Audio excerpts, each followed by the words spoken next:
It's Wellness Wednesday on Antigua and Barbuda today, and executive coach, certified facilitator, and leadership specialist Maxine Atong is back with us. Now, Maxine helps leaders hone their unique leadership style to create highly effective teams. She has helped hundreds of leaders and their teams to excel at both their professional and personal goals. We're in the final week of our Wellness in Leadership series, and of course, we're excited for what's in store. Maxine, welcome back with us this morning. So good to see you. It's amazing to see you as well. So I got two chances with you. Steve would have had all the chances. I'm happy if you stay to wrap us up. Definitely. Now, let's recap a little bit. We began with what is leadership. We touched on brittleness, building resilience, and managing stress, anxiety, and burnout. And then last week, we examined psychological safety. Can you wrap these up for us in a nutshell, like all of these different aspects and how they tie in together? Absolutely. It's about leadership and what we do, and we're not operating in a vacuum. We're part of a larger system. So you're in Antigua, and we're talking, and of course the Antiguan community is looking at your show. And what happens in Antigua impacts, the wider world. There are people in Antigua who have families abroad. So everything that happens in Antigua, there is a world of people looking into it. So that's the context of our conversation and the context of ABS. So when we look at leadership, we're not looking at a vacuum. We are operating within communities, within organizations. We are impacting how we treat people with the people who are with us, because they go home to their families, they impact their communities and the wider world. So that's the level at which we're taking the leadership journey, and we're taking it as serious. And so therefore, what is the world that we're operating within? The world is brittle, it's riddled with anxiety, it's non-linear, and it's incomprehensible. And for these reasons, we examine the fact that you may be feeling like your world is coming to an end, you are suffering from high anxiety, lots of stress, burnout, and it's not an individual condition. So it's not happening to you alone, and that sort of gives some relief. So as a leader, or even as a team who's looking on at their leader, know that these are conditions that you're operating within. It's not that you're going crazy, it's not that you're not doing well. It is that the way the world is set up right now, the context we're operating in is like that. So what does that do? It puts more pressure on the leaders to be more effective, to really handle and deal with these conditions on behalf of their teams, so that their teams can really function effectively. And that's what we've been talking about. How do leaders be more effective for their teams to be more productive? Now, if I wanted to start my healthy leadership journey today, what would you advise me to do? Well, one thing that I've noticed is that we as Caribbean people, we don't really use the word leader.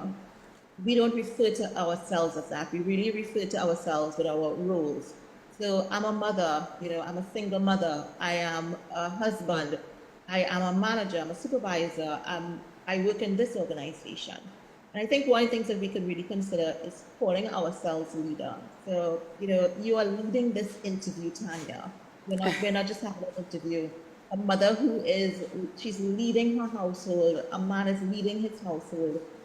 As a manager, I'm leading a team of 4 or 5. So I think that's one thing we need to do, really identify that wherever we are, we can be leading in that space. So a pastor is not a pastor, he's leading a community in worship. And if we were to think of, a sports player, you're not just a captain of a team, you're leading 11 other people or 10 other people if you're a football team, to victory.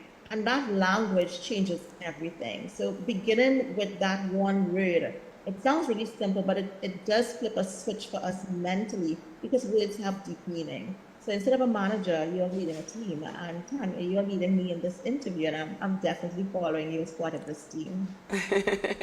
Now, what are some of the skills that one would need to be an effective leader? Because now you just mentioned that we don't normally say that we're leaders, and in everyday life, it's what we do in our everyday lives. So what are some of the skills that you say would need to be effective in the different roles of leadership that we have? And it's what we've been talking about, that sense of self. And I'm not talking about it from my egoistic position. I'm talking about it in terms of knowing yourself, knowing what your triggers are, knowing what makes you happy, knowing when you get mad, and being able to self-manage. And that's, we spoke about that in terms of emotional intelligence. That's the number one thing. How do you manage, this piece of, I guess, this wonderful resource that is yourself?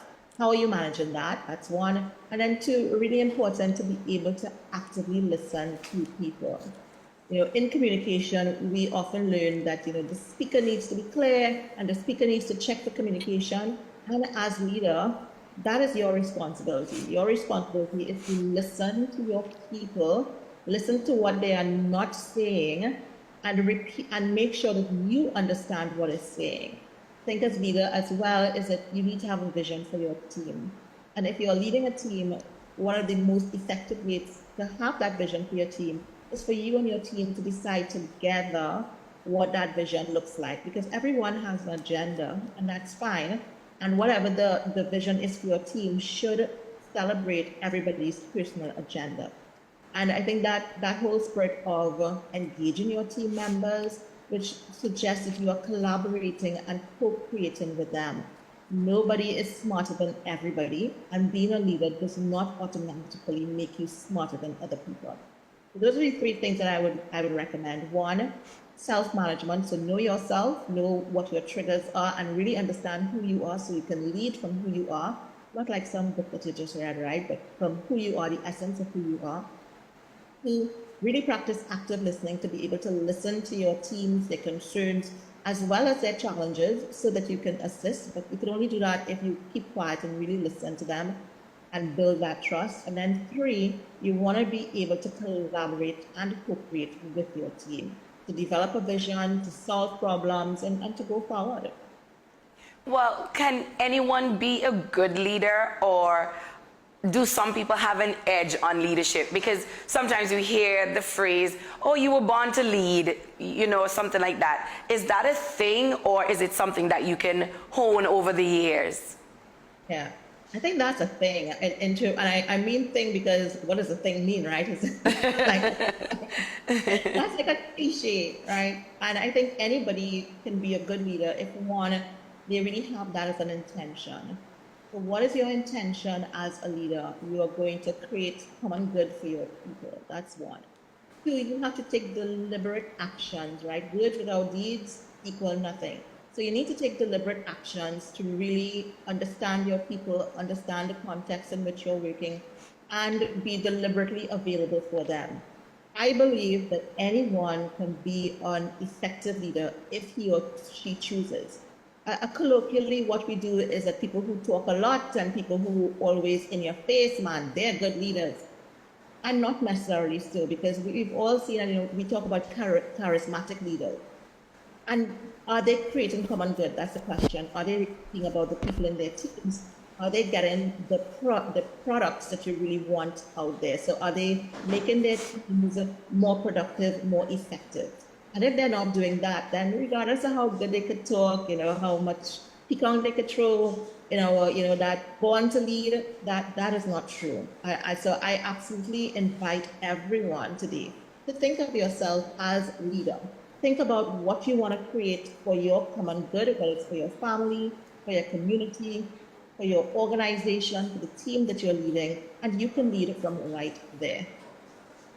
Amazing. Now, these past few weeks have been enlightening, of course. So we want to say thank you for taking the time to share with us on a topic that we may take for granted. And as you mentioned, a lot of us don't even consider ourselves to be leaders based on the fact that I may just be a mom and then I go to work every day. But it's the simple things that we do in our everyday lives that makes us leaders. So tell us how we can find you, how we can stay in touch, how we can access some of these amazing conversations that you have. Well, that's lovely. Thank you for that opportunity, Tanya. So my email is right there on the screen. It's info@maxineatong.com. You can also check out thegestaltexperience.com because that is where I do most of my work now. And you can send me an email. You can follow me on LinkedIn. You can follow me on Facebook. You can follow me on IG. And I've just started exploring putting some videos on TikTok. So people are on social media. So just send me a note. You can send, and I'm very responsive to notes, so just send me a note, yeah. Amazing, amazing. Thank you again, Maxine, for taking the time to share some details with us, as amazing and important as it is. And we wish you all the best. We will be keeping in touch with you. Absolutely, Tanya. I look forward to seeing you again. Enjoy the rest of your day. Definitely, you too.